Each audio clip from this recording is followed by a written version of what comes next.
Good morning and welcome to Manitoba Agriculture CropTalk webinar. If you have any questions during the presentation today, please type them into the Q&A icon on your Zoom toolbar, and we'll get to them at the end of each presentation. This webinar is being recorded, and you will receive a link to the recording. Thank you. Thanks, Laurie. I'd like to welcome everybody to the July 2nd edition of Crop Talk. Year seems to be going by fast. We're done June and into July, and we're seeing a lot of crop that's starting to head, some flowers starting to show on some of the canola crops, and it seems like everything is growing fast right now. I guess we have good growing conditions. If you've been lucky enough to receive some rain, then it's even better growing conditions. And looks like we're going to expect a fair bit of heat this week. So it's about the right timing. We're just getting nicely started into the tour season. So we're going to be seeing a lot of things happening in the field and a lot of tours to go on. So it's be something to take in with the heat and get a good tan. So talking about tours, I thought it would be a good opportunity to talk about one of the Diversification Center's first tours that'll be happening this year. And Scott Chambers is the applied research specialist for WADO, and that's in the Melita area. And I got Scott coming on today to talk about some of the stuff that they're doing at WADO and to talk a bit about their tour that's coming up. So, Scott, if you'd like to take it away, that'd be great. Thanks, Lionel. Absolutely. Yeah, down here in the Banana Belt today, it's pretty steamy. I describe it as a sauna without a lot of water. It seems to have just enough water to make it steamy here, but I think in our bank account of soil moisture, we don't have much to go on. And this is going to be a challenging week for the crop as it's, raging to grow, but it needs to be answered with some moisture. I think Friday maybe we'll have a rainfall chance, and things are looking good, but we do need that rain. So I thought maybe I'll cover what we do at WADO quickly here, how we come up with projects, and then most of all, we'll speak mostly about the projects, and I want to focus on some of the new projects that are coming on. This seems to be a transition year for WADO. We have quite a few new projects compared to most years where only a few change over, but we've got quite a few, I think, this year that have come on. So as you know, possibly know, we're part of a group of Scott, maybe if I just get you to share Yeah. your screen. Oh, is it not sharing? Okay. Let's see here.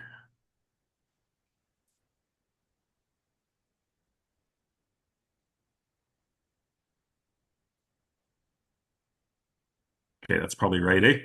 Yeah, looks good now. Okay. Thanks, Scott. As you know, we are part of the diversification centers. There's several of us around the province, strategically placed in different growing zones. So we have Manitoba Crop Diversification Center in Carberry, Parkland Crop Diversification Foundation in Roblin, and then Prairie's East Sustainability Initiative in Arborg, and then us in Melita here. And a lot of our funding comes from the province, like SCAP or the Agriculture Sustainability Initiative. But then we also partner with other groups too, commodity groups, for example.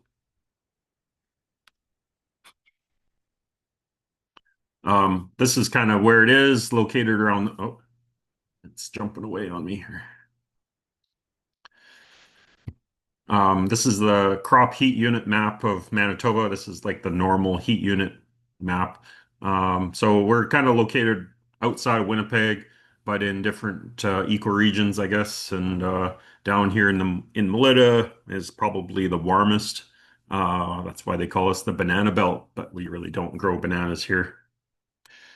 For this year, this is what the map actually looks like, what we've accumulated. And yes, it's been a little warm, but Deloraine actually takes the heat this time for the area. Of course, central and east is quite warm too. But I think we're basically on track for the most part. All the DCs, maybe Carberry's a little warmer than usual, but we're basically at the 100% mark.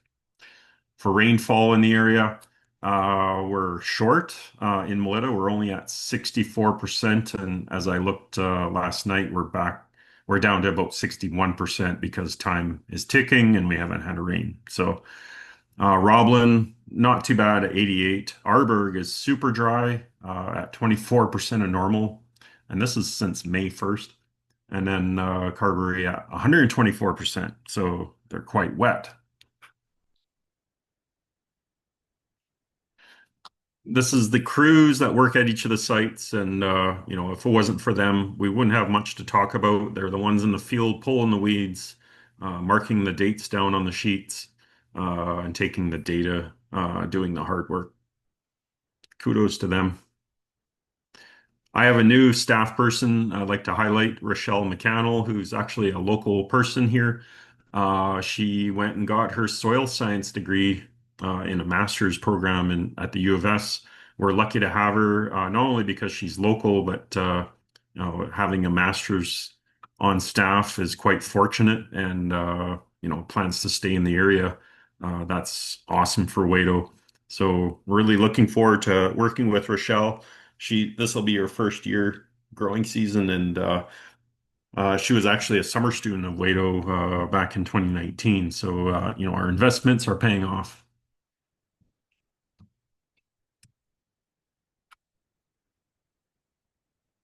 Let's see. So what do we do at WADO? Well, we do small plot research, as you can see in the foreground here. We have done a little bit of on-farm research too, but it's a little bit more logistically difficult. We work with diversified crops. We do rotations and cropping systems. We have done pilot scale collaborations where we grow 1 or 2 acres of something to test. We do lots of variety trials, which composes about half of our program. And we also do collaborative research with our governments, academia, commodity groups, and the private industry. This is the list of crops we've grown at the diversification centers. It's about 145 crops so far. Most of them grow pretty good, but there are some that don't. For example, rice. We've tried rice and it's just too cold here. Guar beans, another crop where it's just too cold. But for the most part, a lot of other things do work out pretty good.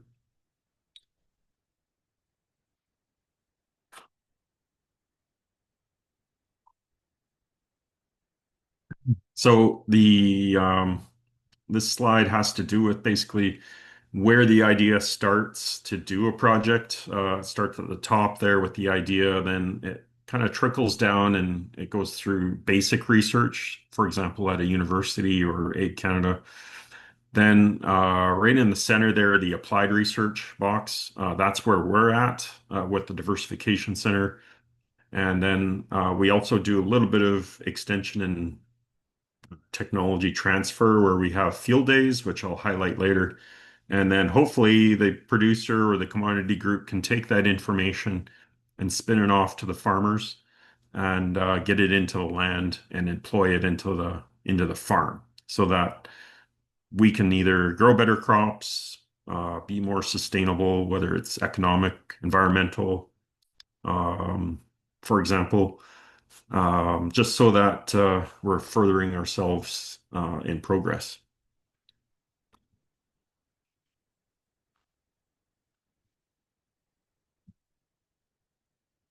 Just a little delay on the slides here. Oh. So some of our funding, I mentioned, comes from the province with SCAP and Agricultural Sustainability Initiative. But then we also get funding from our partners. Academia, for example, University of Manitoba has a few projects with us.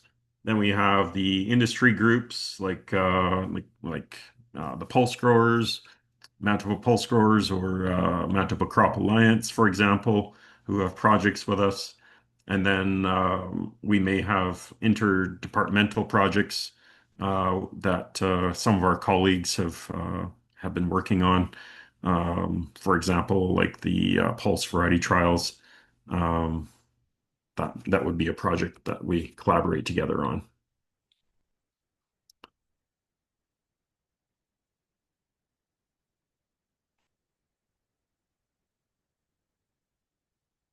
So how do we select projects?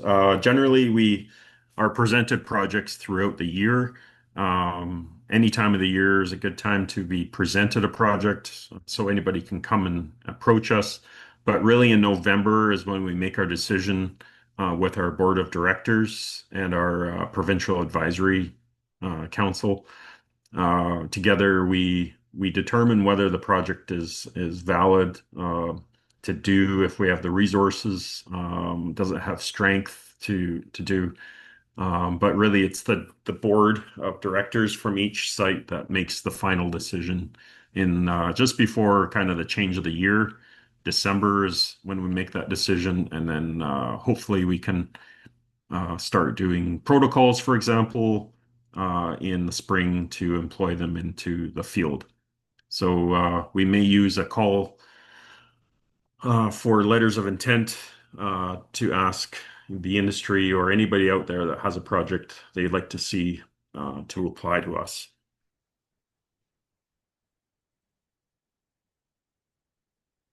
So let's get to what are we doing at WADO, some of the projects that we're doing. We have 54 projects this year, which is the highest number we've ever really had, and 2,560 plots over 7 locations. So this year we're quite busy, though we do have the most staff we've ever had. We plan to have up to 8 people working here, including myself. So that hopefully matches the number of projects we've decided to take on. And in this photo, that's the some of the crew here doing a greenhouse gas experiment. They're taking out some of the gas from the vials. And move on here. So focusing in on the cereal projects this year, we've got a couple of oat variety trials with Solio Egg and General Mills and McVet. Then we have some barley trials with Egg Canada, the Canadian Malt Barley Technical Center, and McVet. And that includes some malt trials, food barley, and hulless barley. Then we also have the winter cereals, which we got winter wheat and rye variety trials with McVet. And then we have spring wheat and durum wheat McVet trials. So anything in red on these slides, like durum, means it's kind of new to WADO again. We've done durum in the past, but they decided to bring it back this year, which is actually a really great year to have it.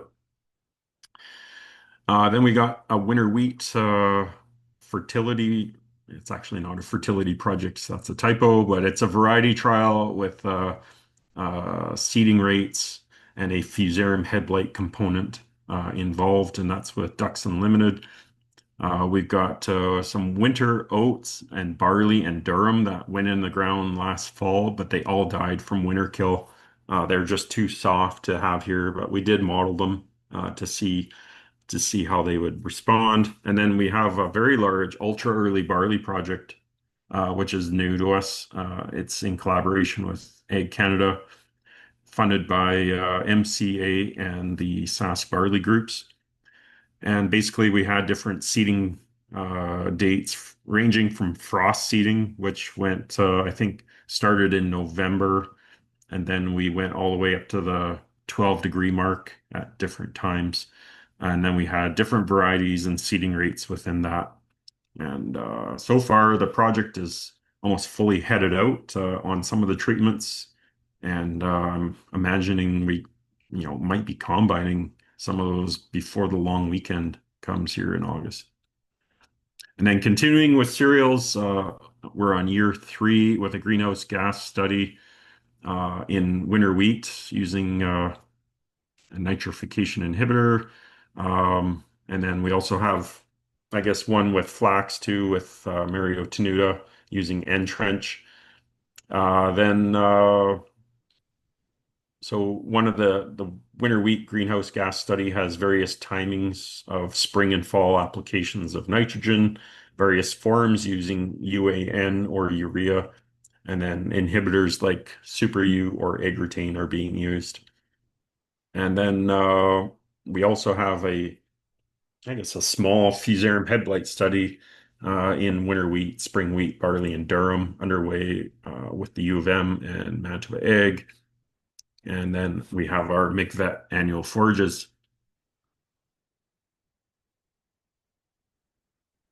Oh, these slides.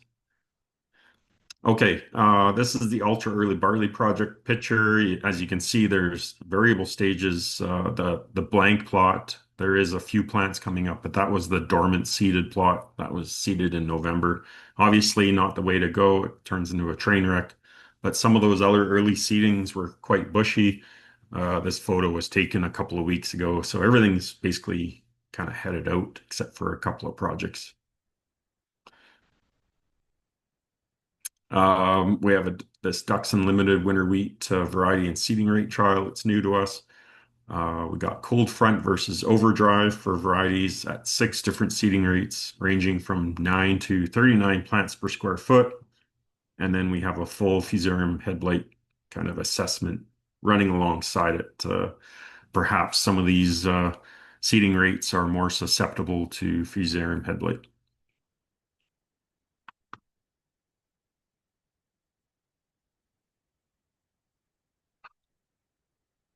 I just took this picture this morning.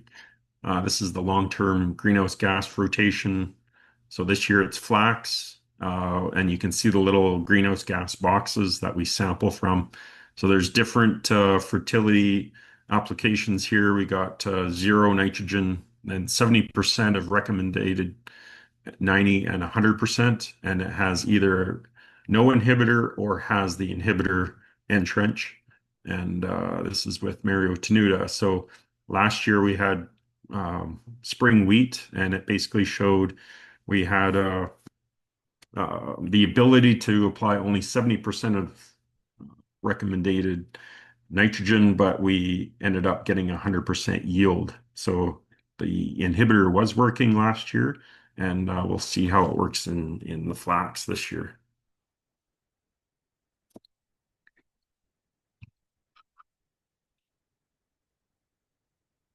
This is just a pick from last year's annual forage. Dramatic differences of the plots here. We got some Sudan grass, got some triticale, an intercrop of oats and, or sorry, barley and pea, and some barley on its own. These results can be found in the seed guide from last year, and we're doing this trial again this year.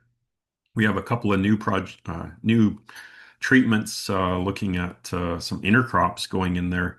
Last year, some really cool results with the intercrops having much higher protein and just as good biomass. And in my opinion, the sorghum had the greatest biomass, but some of the worst quality feed. But we'll see how it goes this year.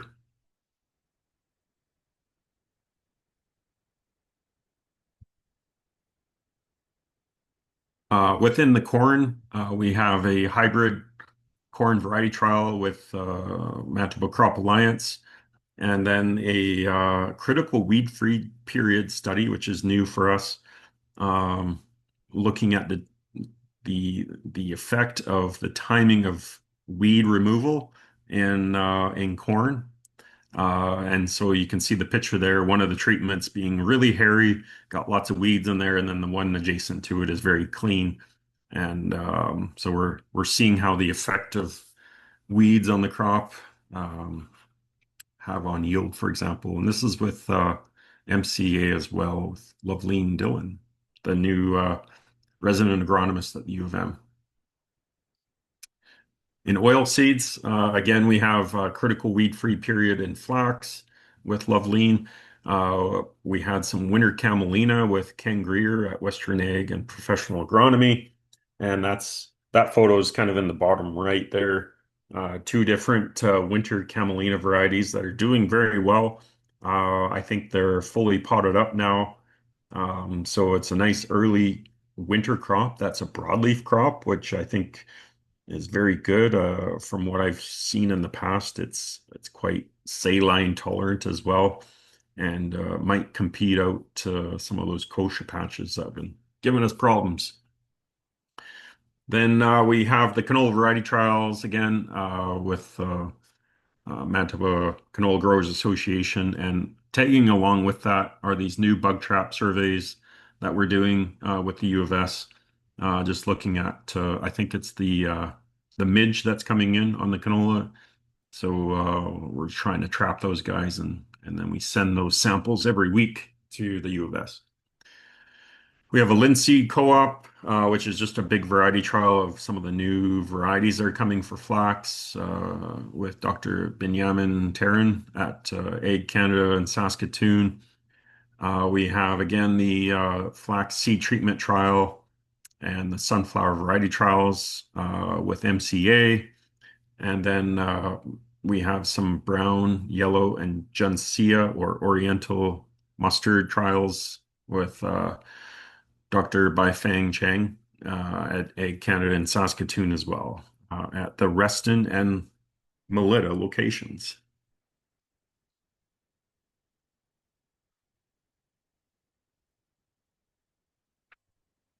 So just look at the flax seed treatment trial. This was last year's photo, and this year is just as dramatic. We have yellow flax versus brown flax. The yellow flax being more susceptible to seed rots because of the lack of tannin in the seed. It really shows. And then having the Ensure Pulse seed treatment has really helped it along and boost yield. It's less dramatic in the brown flax, and we're finding somewhere between 3 to 7 bushel the acre yield gain by having the seed treatments involved in the project, and more dramatic for the yellow flax because it's more susceptible to those seed rots.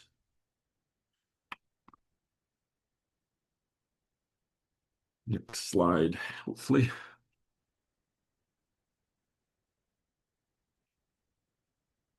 Okay, so I talked about sunflower row spacing project. This is kind of a cool vision of the aerial photo of I guess it was the same trial, but a couple of years ago. But it just shows you the different row spacings of either solid seeded 15-inch or 30-inch row spacing. And then we had different populations within those of 18,000 all the way up to 26,000 plants per acre. And you can see the surrounding field that has some of the gaps too. Um, this is kind of up close. You can see, solid seeded has some plants that are close together, and then you got gaps, which is kind of inefficient. Whereas if you have, 30-inch row spacing, there's pretty much a plant in every spot it's supposed to be. And this will be hopefully the final year of this project. Um, the birds have been giving us quite a time with this project. Oops. In in pulses, we have lots of dry bean work. We're looking at nitrogen fixation with Kristen McMillan at the U of M, both looking at the background fixation of, I guess, natural rhizobia in the ground, but also applied rhizobia on different fertility rates of nitrogen. And this was a photo from a few years ago, but it shows some of the dramatic differences between using an inoculant on dry bean in our Western trials here versus not. And I think this will be the kind of the final year of that project. Hopefully, we've cracked the nut of how to manage dry bean inoculation, possibly having to use a little bit of nitrogen on the side to keep things going. We also have a dry bean co-op or variety trial with Dr. Anfu Ao at Ag Canada in Morden, and the narrow row bean variety trial with Dennis Lang that goes into the McVet guide.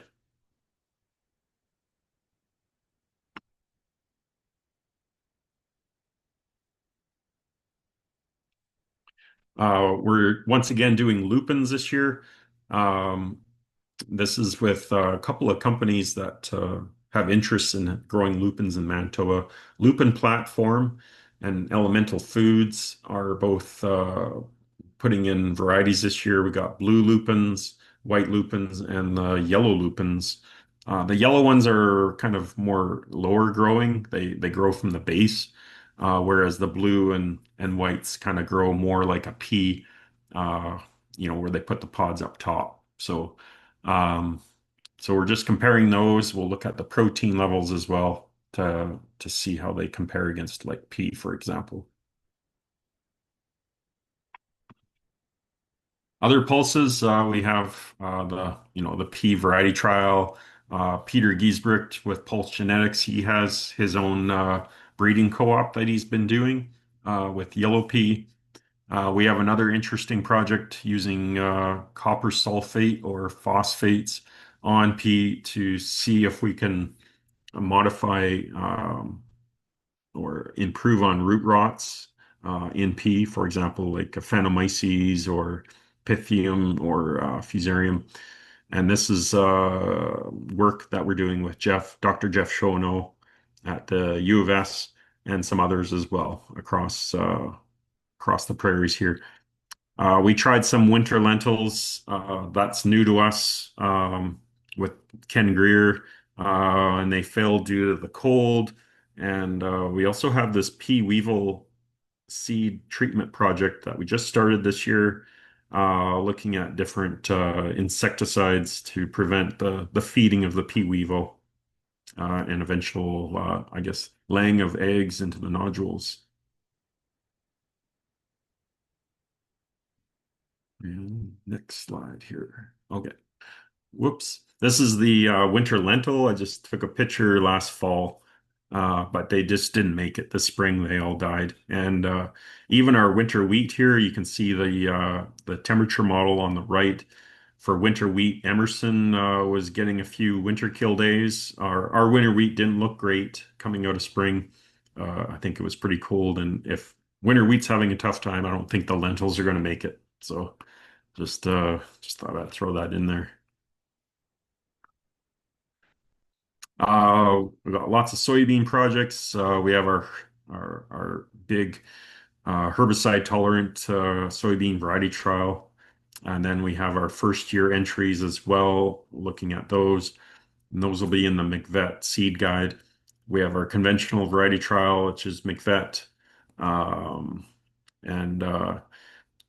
Dennis Lang has been working on this hard to get us the seed, and the results will be going into the guide here. We also have an irrigated and dryland soybean project with Dr. Elroy Cobber in Ottawa, and basically looking at protein levels um, of irrigated versus unirrigated or dryland soybean. And they're trying to track some of the genetic markers of expression within the varieties that we're using to see what the differences are to kind of get a better handle on what's going on in protein um, in our Canadian, I guess, prairie soybean protein issue that we have. The issue being the amino acids are out of balance with some of the other soybeans traded around the world, and that can be an issue. We also have a new N49 genetics variety trial of conventional soybean and a new biostimulants project in soybean in conjunction with Assiniboine College and the Pulse Growers. These are looking at things like biochar and some of the teas, compost teas out there, uh, just to see if there's any response. But they've kind of come up with a list of different treatments, and we'll see if any of them take, if any of them are possibly negative. We'll see.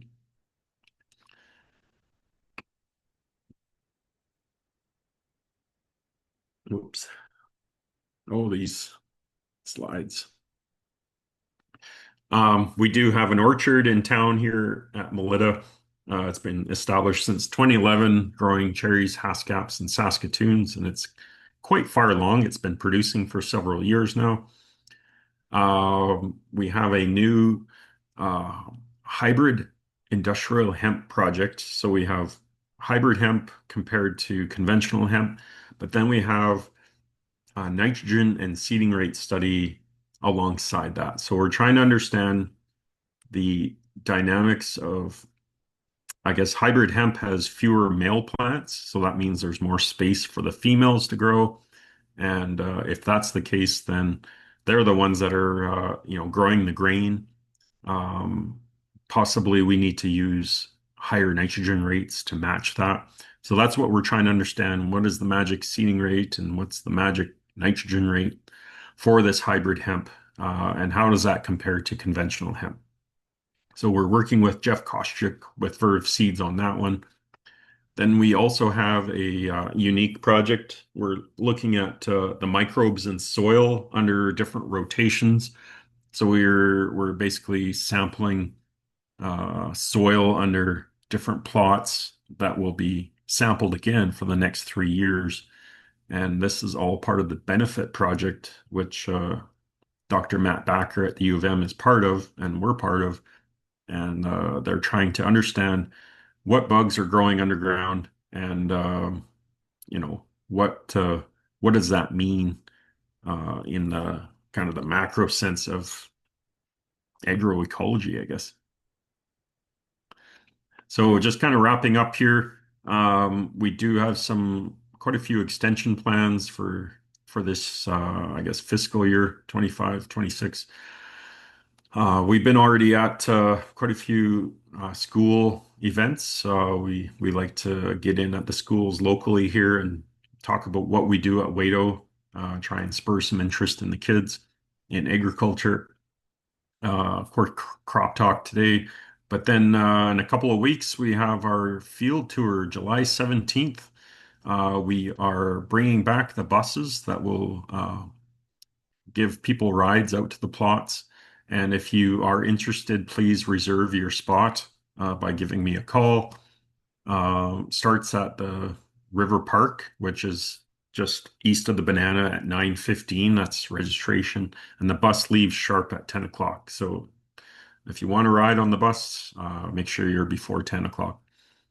We'll be giving some lectures throughout the year too, usually to the U of M with the Agri 1600 class. I have an organics meeting in Nipoa. It sounds like in November. We like to go to Egg Days. So we have a booth there and we write an annual report every year, which we like to publish in March. And we're usually in several publications as well, whether it's like Pulse Beat or the newspapers, for example. Um, we also have our website too. Anyway, this is the tour details. We're going to be basically looking at the corn variety trial and that weed trial in the corn. We're going to have we're going to talk about the canola variety trial as well and those insect traps. Then we're going to move over to the greenhouse gas experiment and talk about that.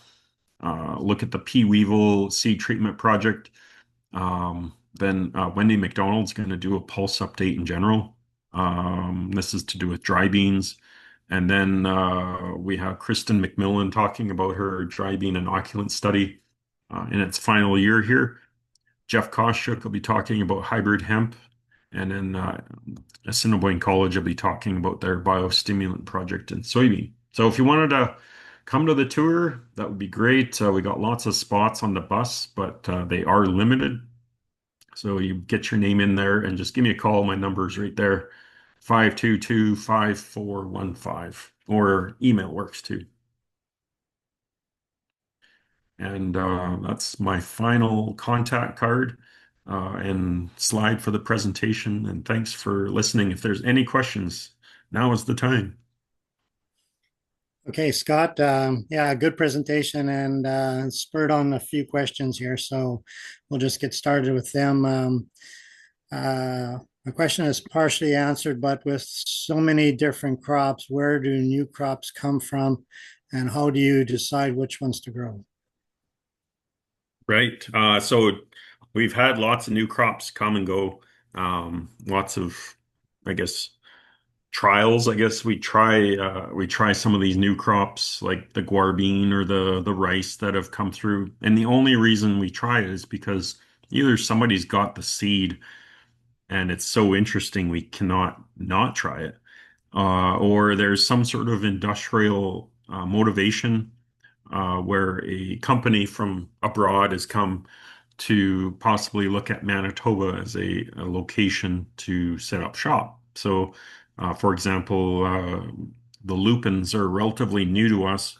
This will be, I think, year 3 or 4 that we're trying them here. Um, they're interested in growing in Manitoba only because there could be some economic benefits. For example, we have lots of water here or relatively cheap power, electricity. We got people that can work, and maybe the conditions are just about right, they think. So we try it. And sometimes we get these crops to work, sometimes they don't. And or they do work and maybe there's just some sort of funding issue. But it's this whole thing of we got to try at least, see how it grows, and then we can go from there.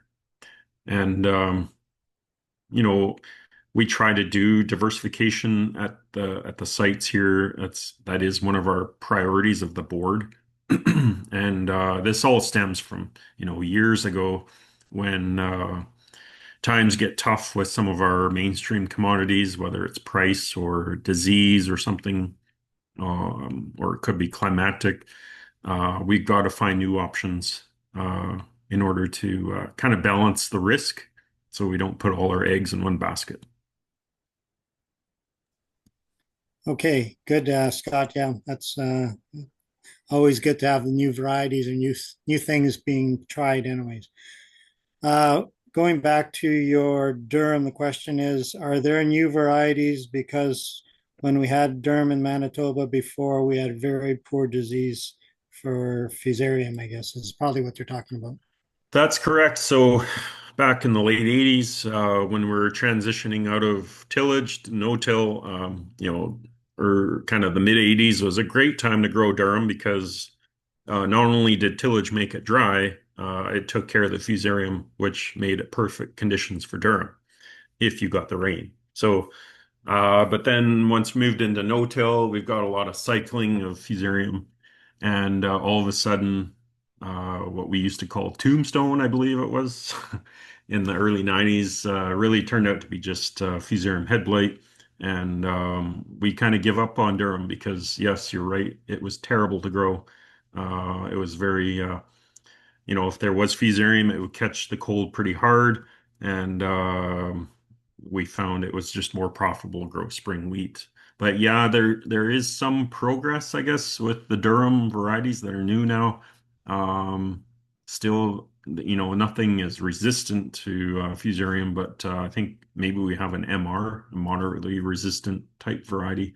I'd have to check, but that is the motivation. You get a couple of new varieties that come through the system, and we check them broadly across the prairies to see their performance.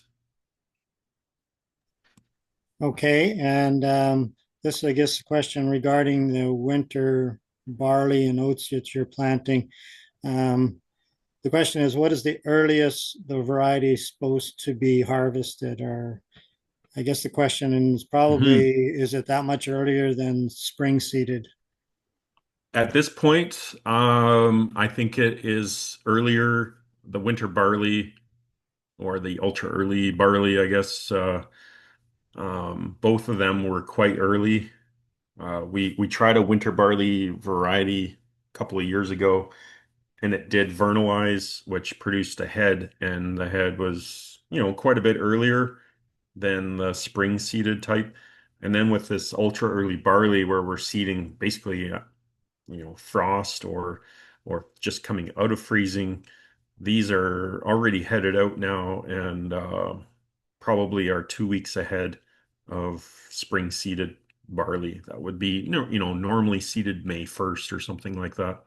But these being seeded, almost April 1st, are a little bit more ahead. And the idea is to maybe get around some of the stress that July and August have, whether it's lack of rain or extreme heat. There'll be also maybe a disease suppression um, kind of concept here where we're getting around the disease cycle on timing. And so maybe these plots will be a bit more cleaner. Maybe they're getting around fusarium, who knows? But this is all getting looked at. Okay. You mentioned, I think this would be for the seed treatment in flax. The question is Ensure Plus or Ensure Pulse. What kind of seed treatment is this? Um, well, it's relatively new. I don't know much about it. Um, so it's, traditionally, I guess one of our treatments is the VitaFlow, which is quite a dated treatment. Um, but this Ensure Pulse, um, yeah, I don't know too much about it. It's I believe, a strobin type. Um, maybe Okay. Well, it's a combination of different C treatments. We got metalaxyl, fluox, flux, pyrozad, and pyraclostrobin. Uh, so yeah, it protects against fusarium, rhizoc, pythium, and ascochyta. So we'll just see how that works. okay. Um, this is going to be a little bit harder one here. Have you planted, and it's called black grama, and then a backslash urid, URIDDHAL. No, I have not. I think that's a grass, I'm but not 100% sure, but maybe write it down, and if it could be something that you could look into. I've never heard of it myself either. So sure. You throw it in the chat, I guess. I'll send it to you. Yeah. Okay. Who initiates the initial idea for a new research and innovative project? Well, it can University. be Oh, go pretty ahead. much anybody. Generally, the universities or commodity groups do approach us regularly because they're in the business of research. But sometimes farmers can come up with great ideas too, or have a testimonial type observation they're seeing in the field because they're the boots on the ground and they know what's going on in the land. Um, Sometimes it's within our board of directors. They have an interest in something and would kind of like to see it follow through. Like maybe it's something to do with salinity. Um, Again, another observation from their farm. And we just try and work together on it. And, in November, we come up with all these project ideas and kind of sort through them to see what, we can get our best bang for our buck, given the regional problems that we have, um, and go from there.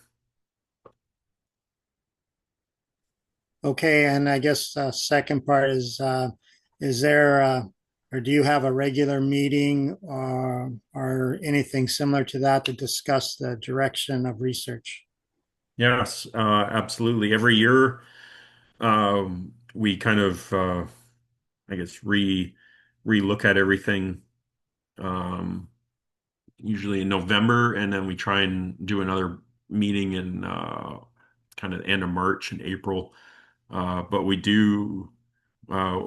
have been doing quite a bit of strategic planning, um, you know, figuring out our priorities. We discuss our priorities with our provincial advisory council, which are not only our board members on that committee, but some of the commodity groups and academia are on that as well. And so that when an idea does come or a priority that we're consistent and we're not overlapping with something that's already doing it, or uh, we're just trying to be more efficient on decision making. So it seems like a constant process to do planning. Okay, and one last question for you today. What do you use for weed control in your forage plots? Uh, Specifically grasses Sudan grass.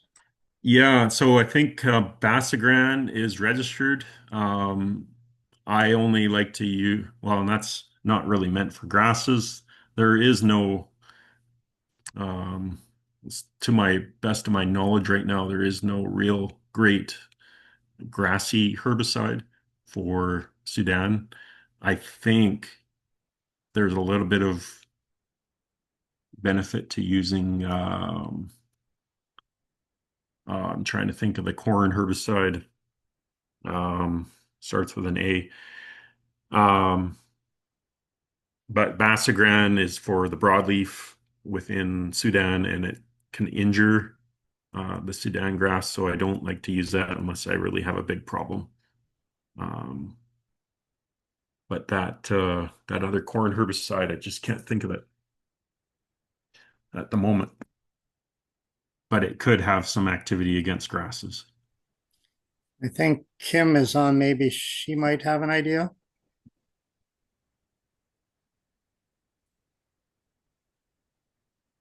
Mm. She's on mute right now. Uh, okay, I'm going to keep going here, Scott. Yeah. Really good presentation. Couple of comments coming in. Good presentation. Uh, Good answers. And I just kind of encourage people to attend your day because it'll give them an opportunity to not only be able to see what you're doing, but also be able to ask questions in person. And if I'm if I'm right, Scott, probably a lot of our scouting panel will be there. Right on. I think it was atrazine I Yeah. was thinking about. Yeah, Okay. it's atrazine. Sorry. Good. Awesome. Thanks, both of you. Thanks, Kim. Okay, so in the interest of time, I'm going to keep moving on here, and I'm going to go into the crop scouting panel. And uh, the first question is going to go to John, and I'm getting more and more questions about this every day, and it seems like it's something that we've talked about a lot this year, but it's regarding the pea weevil again, and seeing more and more larvae. I had a text this morning from a scout saying that he's easy to finding one or two every time I dig up plants.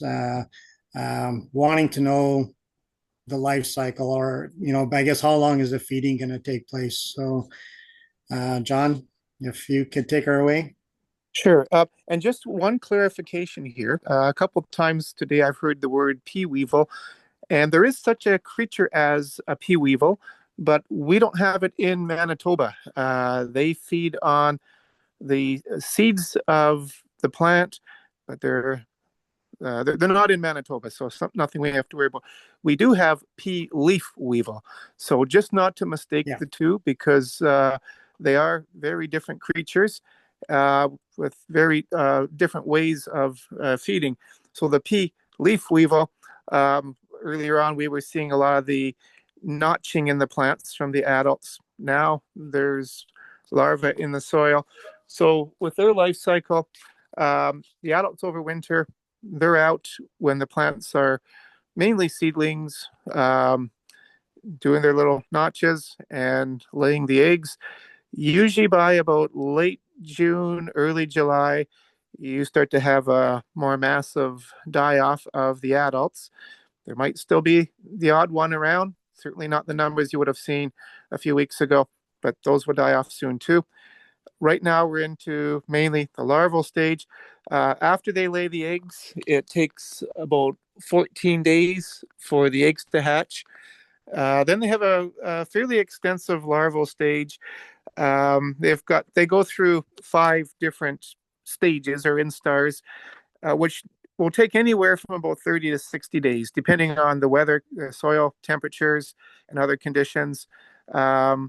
So through a good part of July, they will be larvae, feeding only on the nodules on the roots, not the roots themselves, just on the nodules.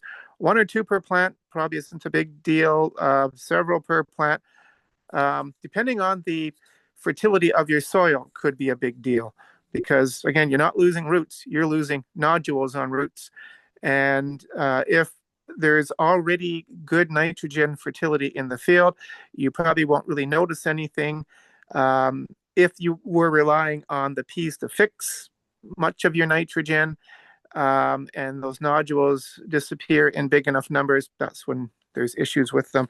So usually, once we get into later July and certainly into August, those pea leaf weevil larvae will start to turn into pupa, and we'll see the adults come out again. But in August, we should start to see a fair amount of the later summer adults, which will overwinter. So it's one complete cycle.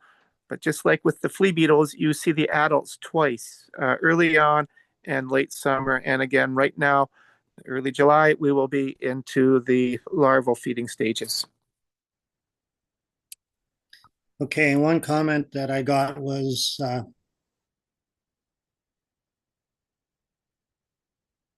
do they, when they almost like hollow it out, or do they just eat the whole nodule? You may see a bit of both. Sometimes the nodules are gone, and other times when you pull up the plants, you will see damaged nodules versus a nodule that is just totally gone. Okay, and they do more damage than just in peas, or is that right? Peas and faba beans are the two where they will do damage. You will find the adults in other pulse crops and alfalfa as well. It's not unusual to find the adults feeding in alfalfa, but they don't seem to lay eggs in alfalfa. And same in soybeans. You will find the odd adult in there, but they're not an economic issue in soybeans or in dry beans. Peas and faba beans are the two crops where they can potentially be a pest. Okay, so we can expect to still find them for for a month yet, I guess. For much of July, you could expect to be seeing the larvae feeding it for sure. Yeah, they've got a quite long larval stage. Okay, and again, I guess there's nothing we can do about it now anyways, right? Exactly. I guess maybe if it gets bad, we could apply some nitrogen or something, but even that's probably getting late. Yeah, exactly. Yeah, and again, it is a nitrogen deficiency issue as opposed to your crop disappearing. It's a nitrogen issue. So applying extra nitrogen, if practical and possible, still would be an option. If where it was quite bad. Sometimes it's hard to know that, though, just how bad it is, unless you're pulling up plants and you've got oodles of larvae every plant you pull up. Okay, and I'm just going back to the text I got here. Finding 2 to 3 larvae per plant. Are there any natural predators in the soil to look for?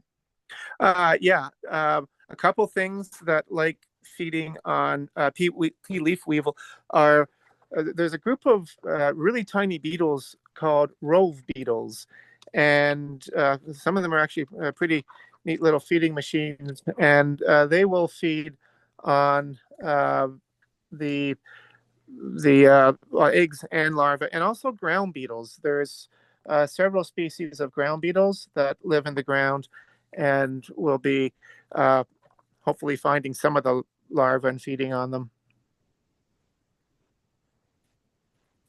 Okay, great, John. Thanks for the input. And I think you're going to be in Melita too, probably.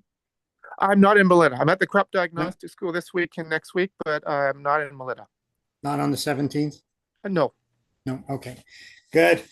I was just going to say, because they got a pea leaf weevil plot there, and I was just wondering if you might be there to give information out if people will be around. But good, thanks for coming on today, and hopefully we don't have to answer too many more questions regarding pea leaf weevil. And I apologize for not adding the leaf weevil in there, because that is important. Well, and not to make anyone feel bad. I've heard that I don't know many times over the last week or two, pea weevil, and it's an easy thing for a person to do. But yeah, I just wanted to point that out for anyone who's doing extension on this or trying to get material put out, to make sure we have that right, just because we do have the other pea weevil. Perfect. Thanks, John. Okay, thanks. Okay, I don't have any other questions for the panel today, but I'm going to just give a little bit of an update before we end the day here. Talk a little bit about the canola crop.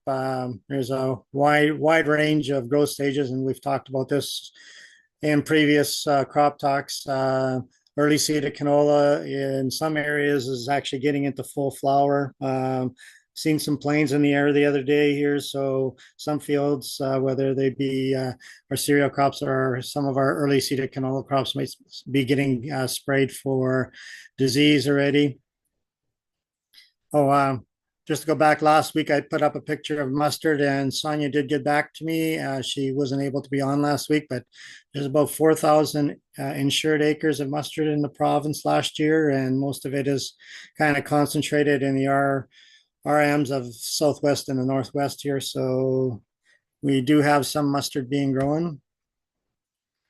Spring wheat right now we're in heading and later seeded stuff is in the stem elongation stage with heads starting to emerge.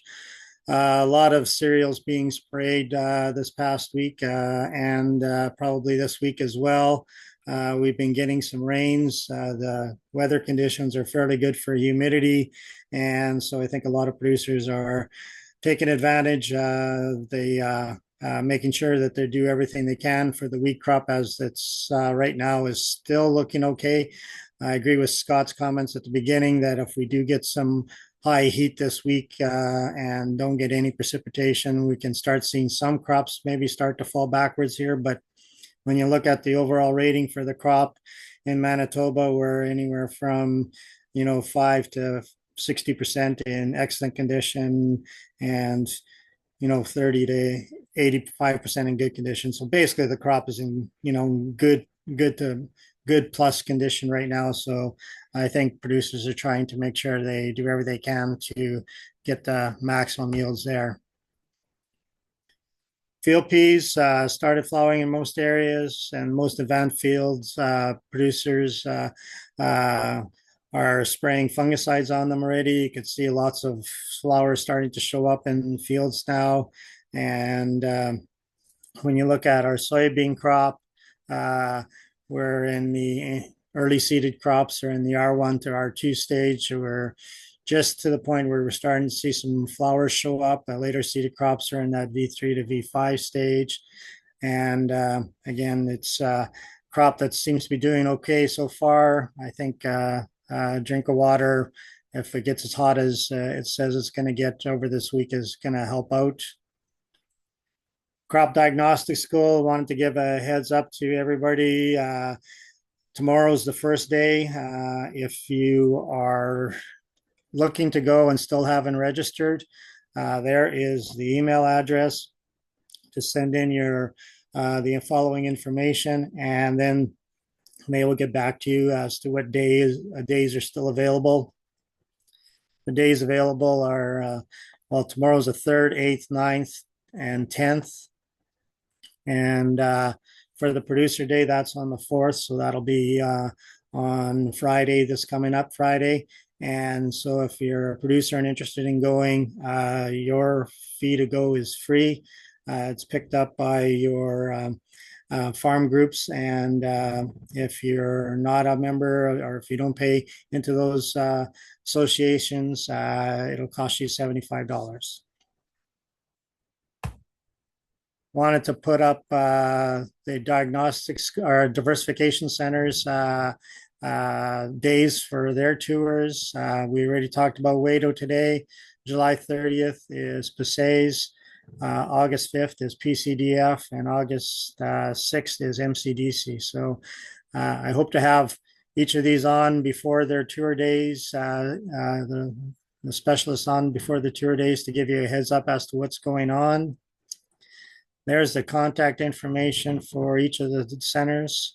And I'm going to put up Scott's day on Thursday, July 17th. So as I mentioned, if you're looking to find out some good information that Scott talked about today, as well as see some of the people from the crop scouting panel and have questions for them, that'd be a good opportunity. There is the crop extension specialist for the province. So if you've got questions, feel free to contact us. We'll do our best to help you solve any problems you have. And if we don't, we'll be able to maybe help find somebody that can.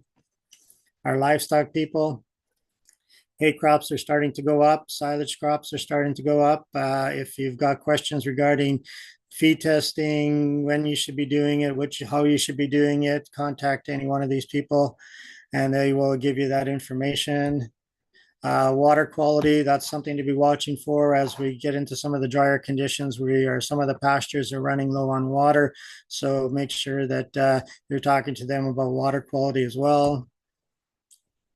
Our MASC offices throughout the province, there is the locations and phone numbers. Hopefully everybody got their seeded acreage report in. It was due by the end of June. If not, definitely be calling these guys right away. And if you have questions or thoughts for an upcoming crop talk, give us a heads up or a call and we'll do what we can to get your questions answered and put on, and join us on July 9th for our next edition of Crop Talk.